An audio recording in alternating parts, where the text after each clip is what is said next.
All right. Just first off, mainly on the right there.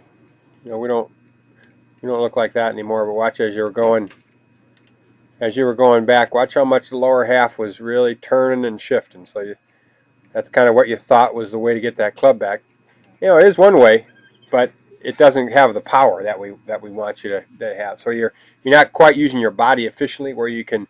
You know, the girl on the left, this is an LPGA player. I think she's won the U.S. Open twice, Lisa Neumann. You can see how the lower body stays a lot more braced, how there's space between the legs, and then how she actually winds up the upper half to create, you know, a lot of that nice torque.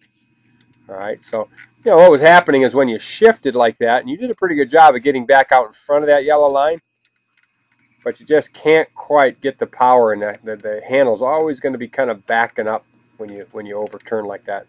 So what we did is we worked on trying to get the lower half a little more sturdy down there. So here's a good drill that I gave you.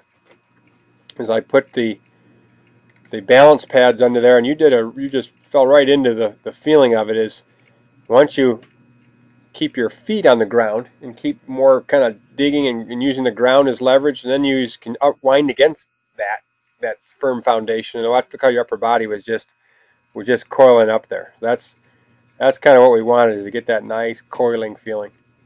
So that's kind of where we started. Of course, I worked on your grip, trying to get it more in the fingers. Then watch here at the end. This is pretty darn impressive. Watch. So now this is the last swing you took. So if I'll put more lines on your right hip, watch how much more you're staying solid with your lower half. And look at that, compared to our... We don't know who this first person was. She snuck in here and dressed like, you know, so that was it. And then you got back. But watch now from that firm base. Look at how much more you're forward with your hips. And then look how the handle of your club gets more, you know, gets more out in front. So you just keeping everything a little bit more solid. Now, we still can go more than that. I mean, you know, yeah, we still can get a little more forward. That's why, you know, I keep working on that grip, trying to turn that left hand a little more to the right. If you can picture that, because then what happens is when the hand is in a nice strong grip, now when your hands are forward, you can turn the club face with the rotation of your forearms. If I start with a weak grip, meaning the hand is turned to the left, so you see the knuckles, now you literally can't turn your hand over enough to square up the face. That's why I always want people to start with a little stronger grip. So then when you get your hands in front, you've got a chance. If that makes sense. But remember, who I'm comparing you to is a person that plays for a living. I see a lot of players play pretty good golf with their hands, you know, at the ball. You know, keep working on trying to get them forward, but that's pretty good right there.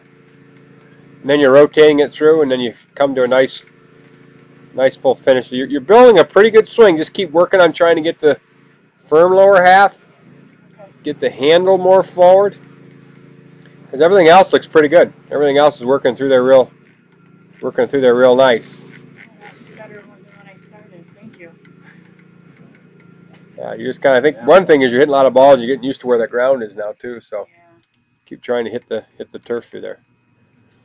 All right, here's the. Just want to put that one last swing in there so you watch when she's up at the top.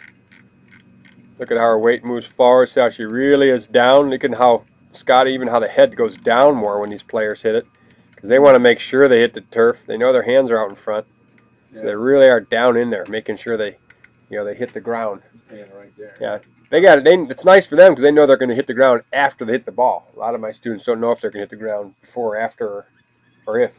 So but you just want to commit to hitting the ground. All right, let me send that up to you. Good job. Real nice. We can hit a few more here.